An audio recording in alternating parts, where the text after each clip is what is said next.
Es una cosa que nos afecta a todos, creo, que es el gobierno de nuestras empresas.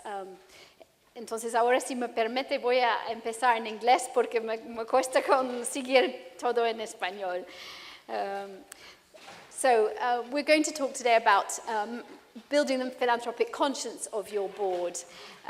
It's obviously one of the key elements in fundraising and successful fundraising, having a board that not only feels the same passion that you do about your institution, but is able to act on that and help you with your fundraising. We don't talk often about the critical success factors for fundraising. Everybody knows about the case for support. That's probably the #1 critical factor. You have to have a compelling and passionate case for support. One of the things I've learned a lot about fundraisers generally is that for the most part we're very passionate people. We do feel passionate about our institutions. And I think that conveying that passion, I hear it today when I was hearing the prize winners. Everybody feels very passionate about what they do. And this is something that we have to convey in our case for support. Identifiable pool of donors is obviously another very important element. And then perhaps the third and most crucial element is our committed leadership and our dedicated volunteers, which is where our board of governors come in. Giving them the passion that you feel, many of them already may share that passion, but enabling them to convey that and actually translate it into action on your behalf is key to your success. We at Graham Pelton very often work with board members, and I want to tell you a couple of little stories of things that have happened to me in the past and also since I've been working for Graham Pelton. One of the clients that we were working with to enhance their board sort of fundraising capacity and passion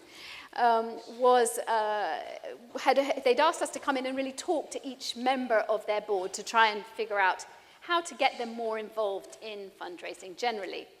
And I was asked to do an interview with one particular lady who was a board member for a well-known school actually out of the US. But she was in London, and I was given her name, and I was just told, please contact her, go talk to her and see if you can't get her on board to actually be active and do something for you.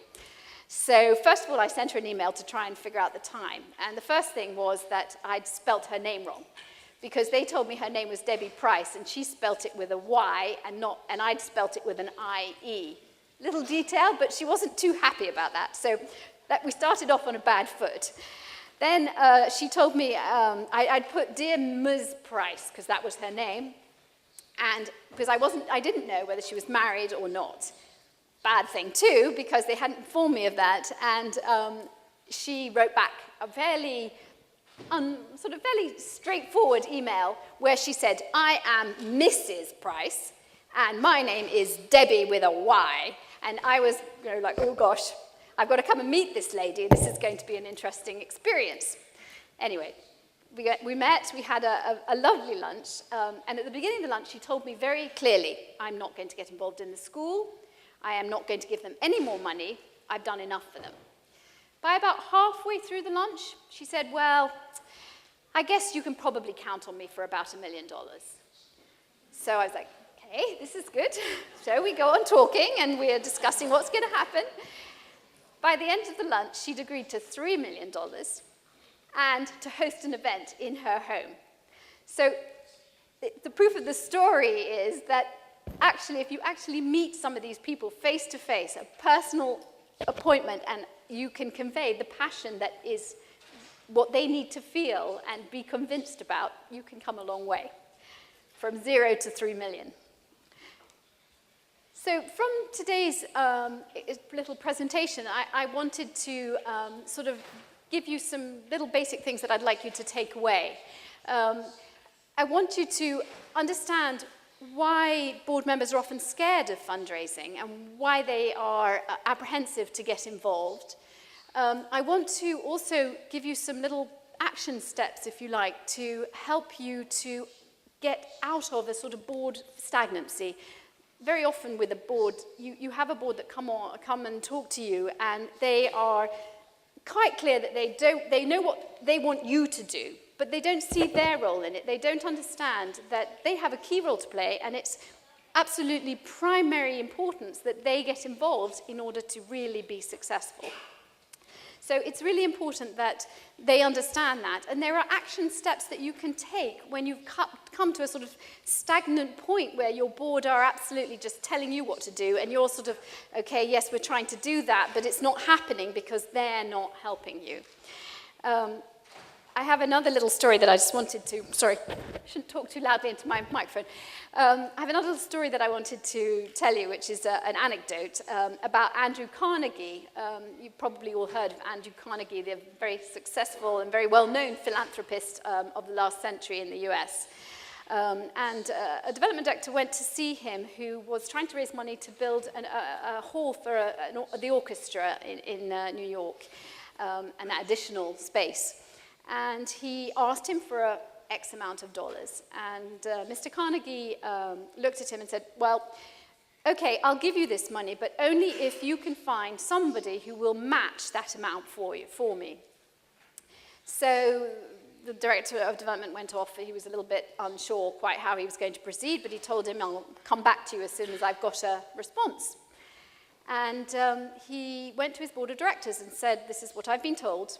Is anyone here who can help me? And one of the board said, yeah, I think I can help you.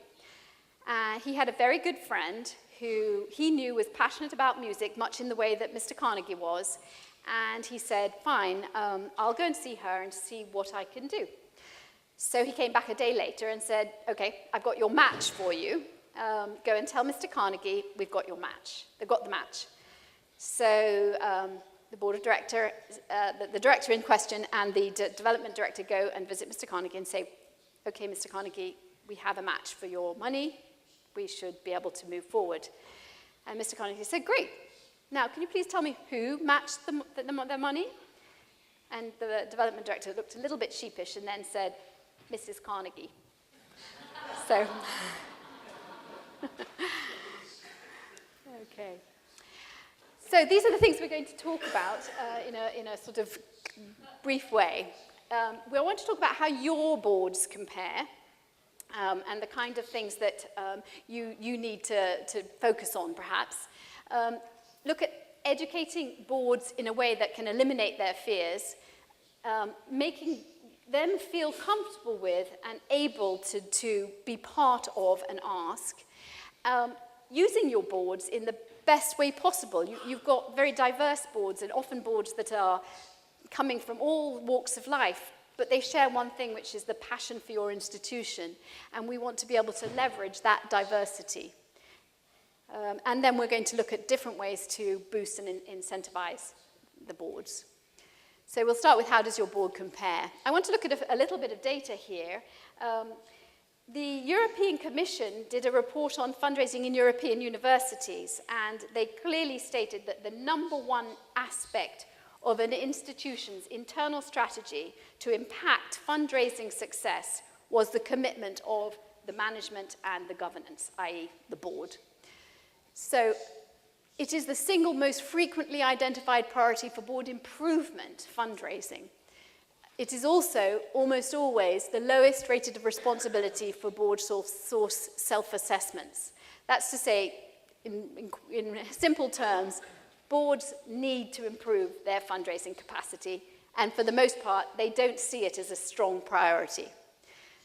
Perhaps interestingly, this is American data, and I think there are a lot of correlations with the US. Despite the myth that boards in the US are so successful and so wonderful, not really the case.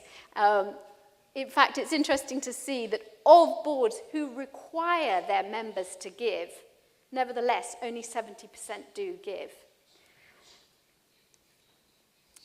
This is a little bit more data, which I think is interesting because the issues are always the same.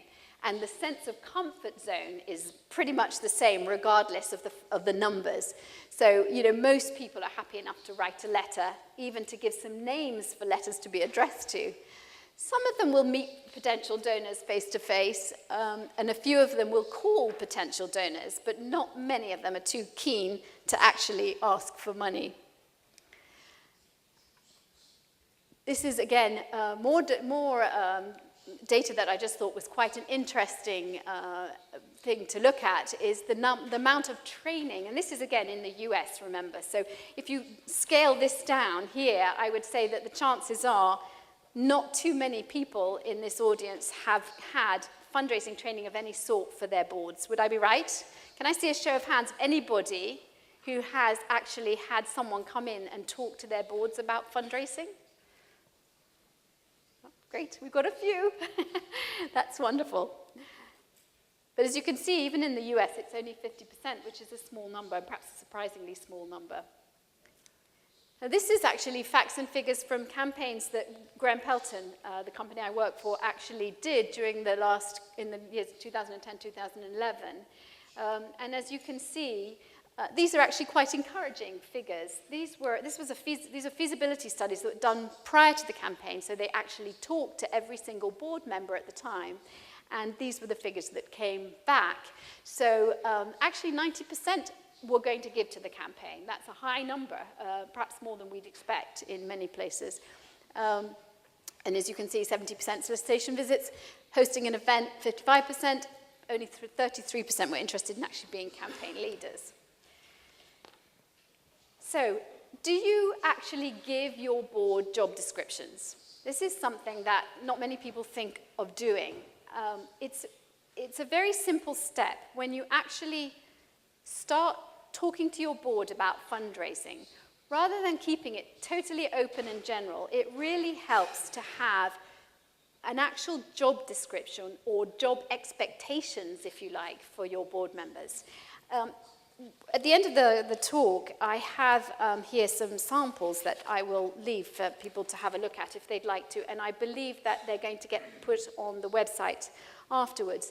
This is something that we use as a sample of board expectations. And we actually encourage board development directors to give this to their board, along with a sample of the mission and responsibilities for the development committee, because it makes the expectation clear from the get-go. And I think it really helps board members to have a sense of where they're going and what's expected of them.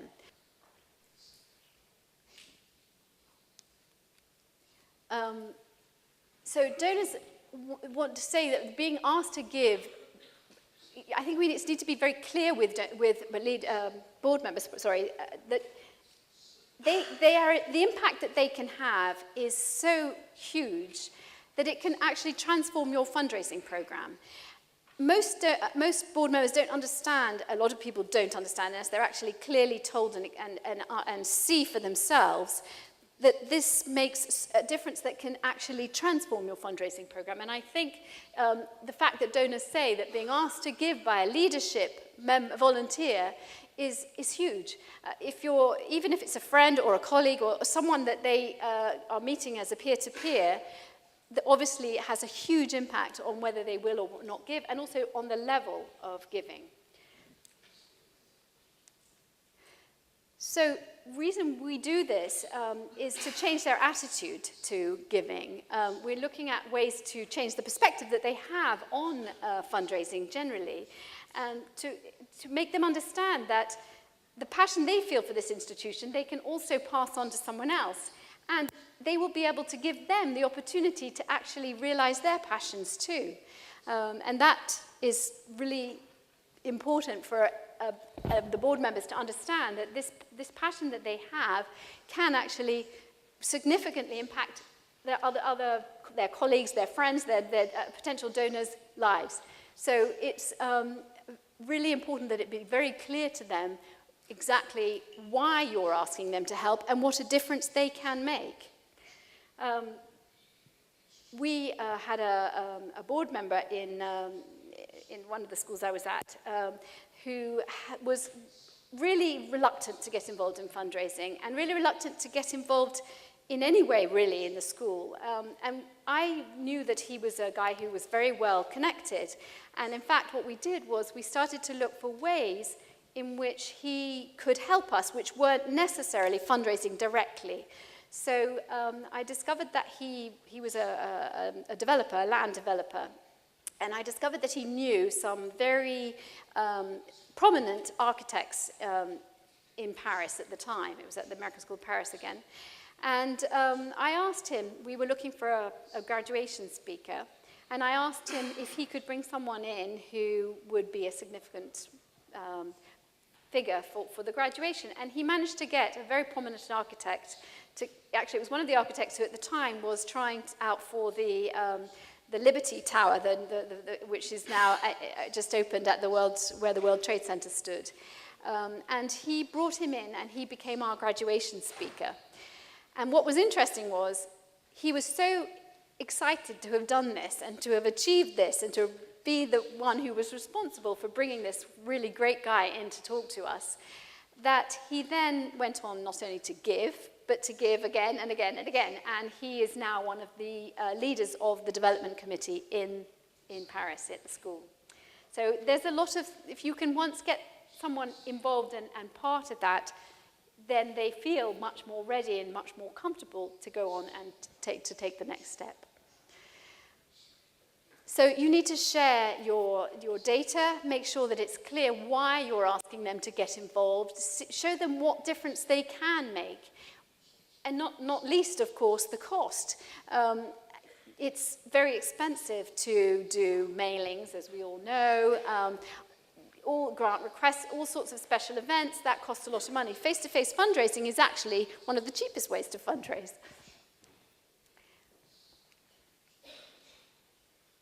So this is we're going to appeal to their hearts to make them understand the difference that they can make and to motivate them rather than to educate them.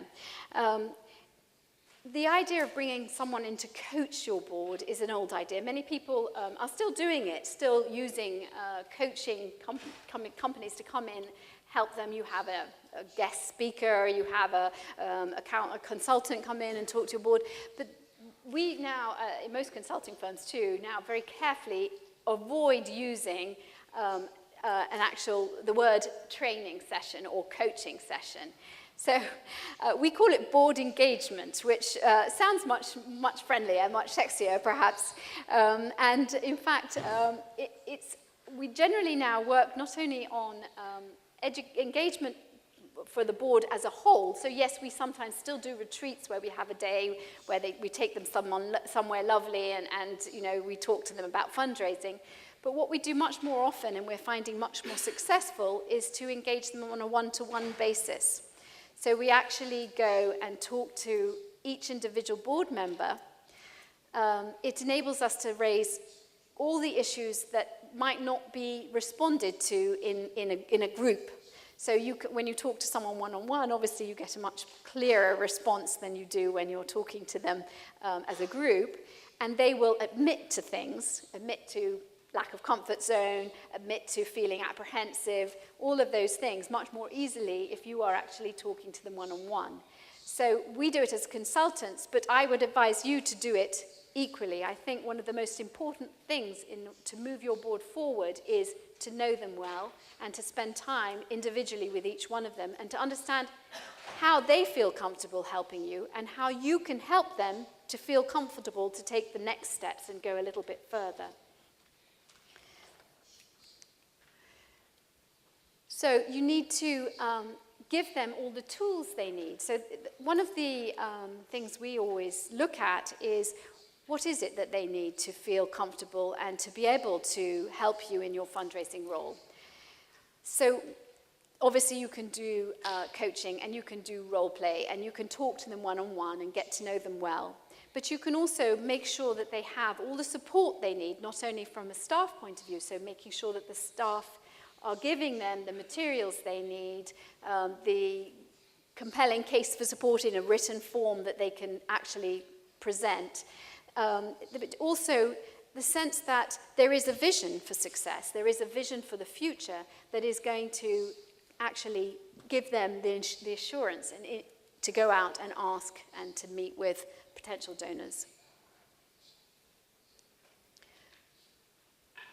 So So when they are obviously ready to go out and they want to brag and see what tell the stories, and if you've given them all those stories and you tell them what it is that they're going to need and give them all those tools, they are ready then to go out and really meet the donors' needs.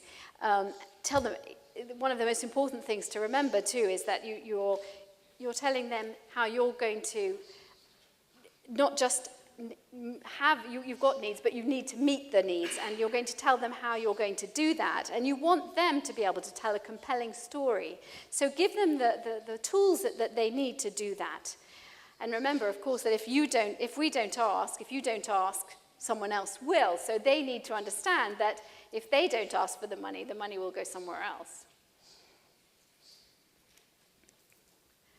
So this is turning personal commitment into personal ask, giving them the passion. Once you have armed them with all these tools, getting them to take that step and going on to actually do something about it. The enemy of strong results and positive outcomes is complacency. Many of you may have heard of the American version for trustees. This is what people say. It's a bit harsh, and especially here in Europe, I don't think it would go down too well. They tell American trustees, give, get, or get out, which is perhaps a little harsh, as I say. Basically, I think in Europe we can talk about giving and getting. I think we perhaps have to leave out the getting out, because that's a bit tough. But one of the things I do think we can do is look at the development partnership. So most of you will have heard of the 5 I's of development. Identify, inform, interest, involve, invest. And you can apply those to your board members. So they can help you to identify their peers that are susceptible to becoming major donors. They can help to communicate and inform those potential donors about the project. They can convey their passionate interest. We talked about passions, and you've now given them the tools to be passionate. And they can get them passionate, excited, get them involved, and finally incite them to invest, hopefully by having invested themselves first.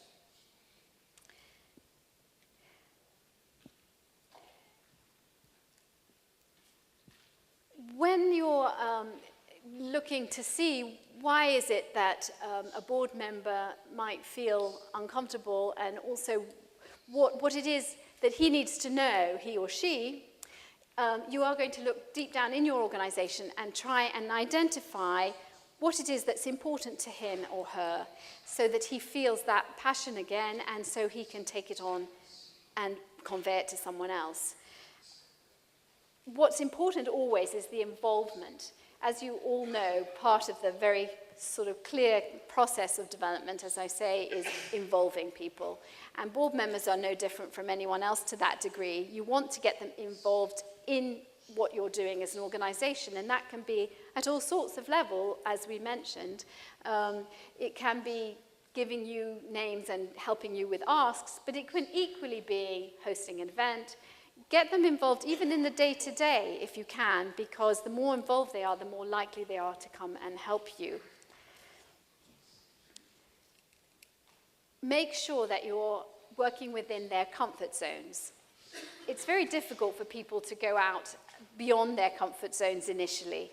I think the end result is that you are trying to attain is that they go and they stretch beyond that.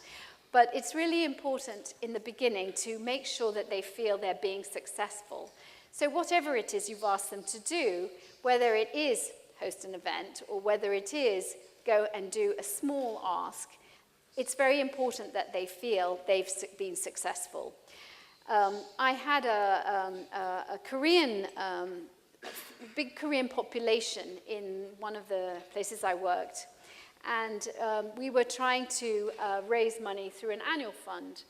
And in fact, I was finding that any of the Koreans did not give. I could not somehow get the message across in a way that they were comfortable with. So I managed to get onto my board of development board, I managed to get a Korean lady who had spent a little bit of time in Europe, and so had a little bit of a better sense of what fundraising was about.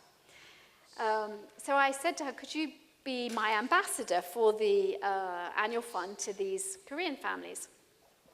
And so she wrote this absolutely beautiful letter. I couldn't understand a word of it, but it was beautifully written. It looked gorgeous. And she went out with this letter and met with all the Korean families. Well, the end result of that was that we had 100% participation from the Korean families in the institution. Every single one of them gave, and every single one of them gave the same amount. But she was so thrilled that she went on to do all sorts of other things for me through the board because she'd had this tremendous success. It was a huge success, 100% success. And that was simply because she knew how to ask and she knew how to thank them.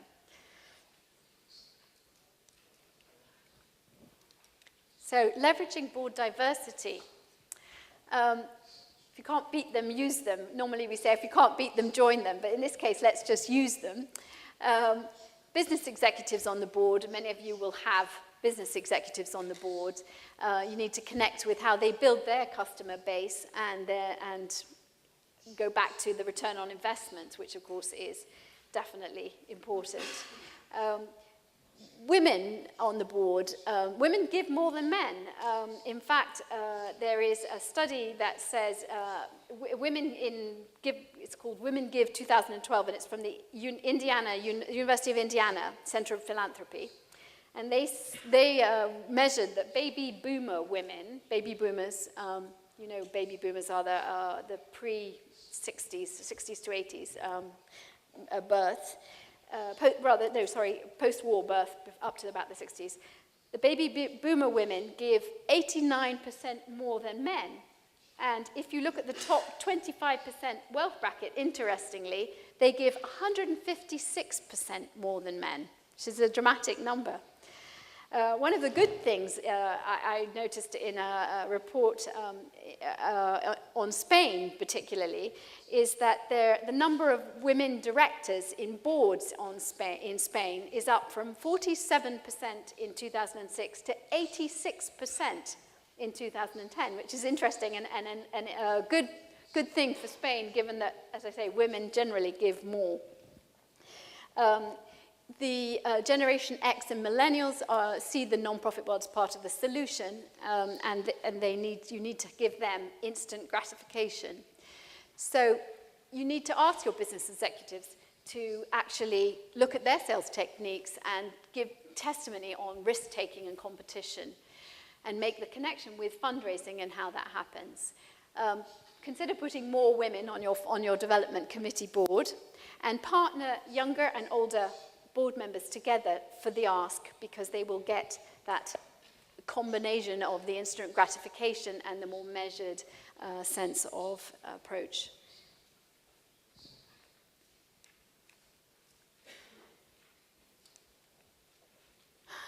You can't work volunteers to death, you can only bore them to death. I hope I'm not boring you to death. One of the things, before I go on, I just want to mention another story which I think is interesting in the sense of using those people you have and looking at what's available to you on your board. Again, in an institution I was working at, actually a school here in Spain that I worked at briefly, there was a board member who had been on the board for a long time, and he was very involved in the school in many ways, but he didn't feel comfortable at all with fundraising at that stage. And so he was actually and still is, a very well-known cartoon drawer. He actually had done some of the animation for the movie Yellow Submarine, as I discovered. So I got him I went to him and I asked him, is there something you would like to do for the school? How could you help us? What way do you see your role and your way of actually getting involved in the school? So he said it was a school that you may well know, which is called the Benjamin Franklin International School.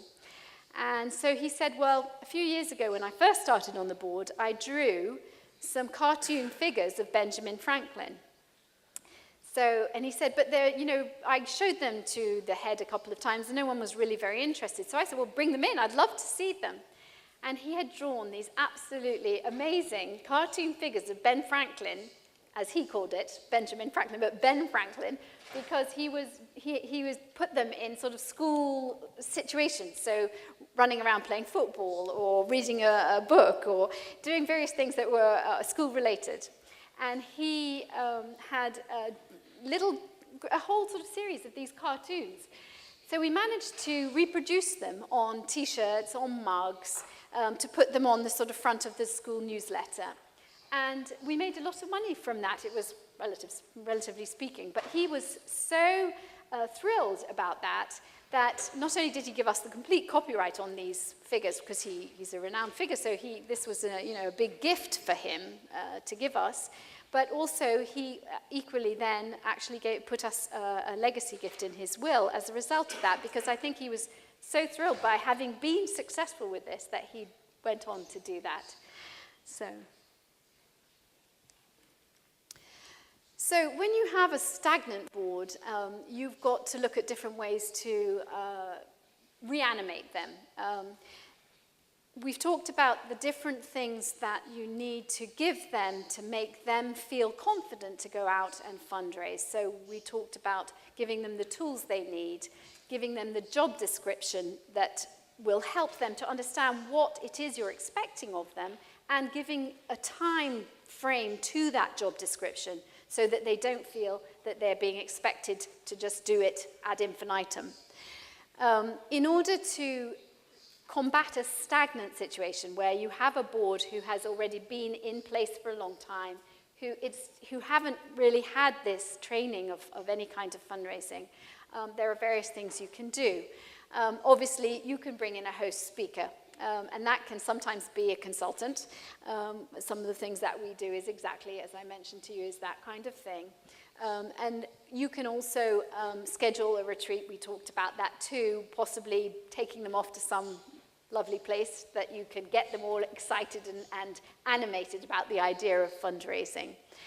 I think it's really important not only to recognize the fundraising itself, but also all those other things that go with it. So it may be that you can have them steward some of your potential donors. Give them a target. Give them 10 people that you want by the end of the year. Give them in their 3 months, they've got 5 people who they are going to bring from not knowing anything about the institution to being ready to really get involved. And then maybe they haven't yet given, but recognize that stewardship as well. So it's very important to actually give them the full recognition. Obviously, we all know this. You're all fundraisers. You all understand the process of thanking and recognizing people. But I think sometimes we neglect to recognize and thank our board members.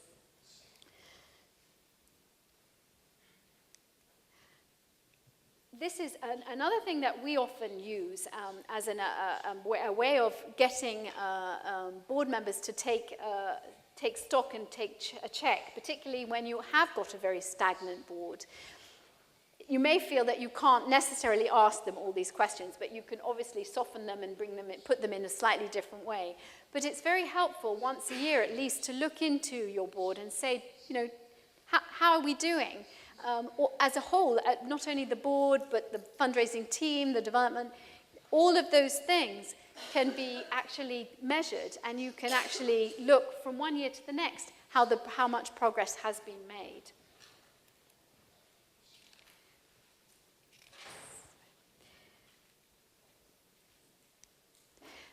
So the end result of all of this, we hope, is the perfect partnership. If your board is your perfect partner and you have managed to get them to the point where they feel supported, where they feel that they have clear expectations, clear roles, clear time delimitations, then you've got the perfect partnership, which might be a combination of shared passion, you've got a shared goal, you've got a shared strategy, and you've got a shared appreciation. Successful fundraising boards are comprised of individual members that are willing to play an active role in fundraising. Ideally, the ideal fundraising board member will have made a major gift and then assist you in identifying, cultivating, soliciting, and stewarding other major gifts. Roles can facilitate contact with potential donors, hosting events, shepherding corporate or foundation proposals, and thanking donors for gifts. And they may not be comfortable in every role immediately, but with the steps that we've discussed, I think you can develop their confidence and comfort levels and increase their skill sets and use their relationships to network and arrive at the kind of goals that you might want to achieve. So this is, I think, a nice quote, which I think is very relative to board members and to volunteers generally, whether they be your volunteers, your board members, or other volunteers in your organization. It's a quote from Martin Luther King: "Everybody can be great because anybody can serve. You don't have to have a college degree to serve. They don't have to be qualified in any other way, really, but they have to just have the heart and the passion," which is what we have talked about a lot here today. And finally, I just want to leave you with that. Don't ever question the value of volunteers. We all know how much they are valuable to us. Noah's Ark was built by volunteers. The Titanic was built by professionals.